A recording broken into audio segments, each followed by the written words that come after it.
Welcome to the only daily podcast focusing on compliance news of the day. Each morning, start your day with a cup of coffee and Tom Fox, the voice of compliance, to hear about 4 of the top compliance, corruption, or leadership stories you will need to start your day. The Daily Compliance News is a production of the Compliance Podcast Network. First, a word from our sponsor.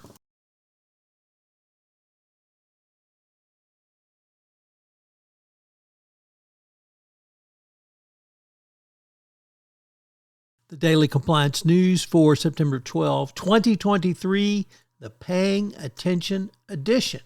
And we will begin with that story, which comes to us from the Financial Times, which asks, what is the secret to good management? Well, guess what? It's paying attention. Noticing things is crucial to leadership, but we often only do so when things go wrong. So management needs to remember that supervisory management means using your ears. Supervision might seem duly intrusive, but it can be very empowering if you listen and you pay attention to what's going on.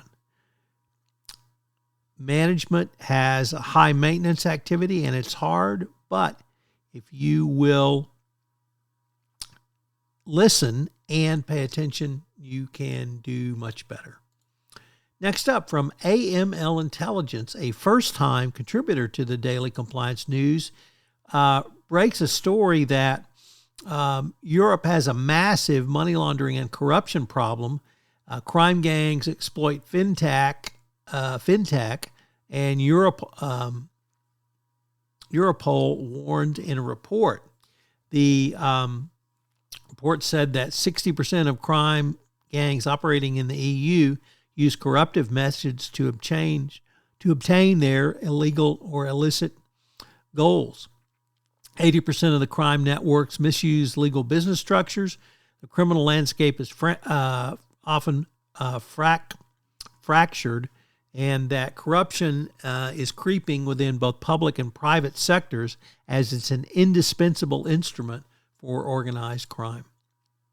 Next up, a really interesting article in Bloomberg, and you might not think it's about corruption because it's entitled Doctors' Pay Cut Stokes Concerns About China's Health Crackdown.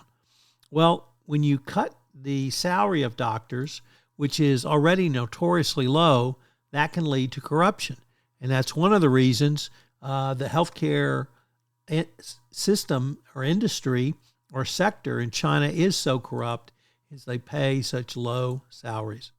And our final story comes to us today from the Wall Street Journal, Risk and Compliance Journal, Mingy Sun reporting that the CFTC is cracking down on DeFi firms over crypto derivatives trading. The decentralized finance companies, 3 of which agreed to settle claims by the CFTC. The CFTC said they were illegally offering leveraged and marginal retail commodities in cryptocurrency, and these enforcement actions ensued. The Daily Compliance News is a production of the Compliance Podcast Network and a proud member of C-Suite Radio. Thanks so much for listening. I hope you'll join me again tomorrow.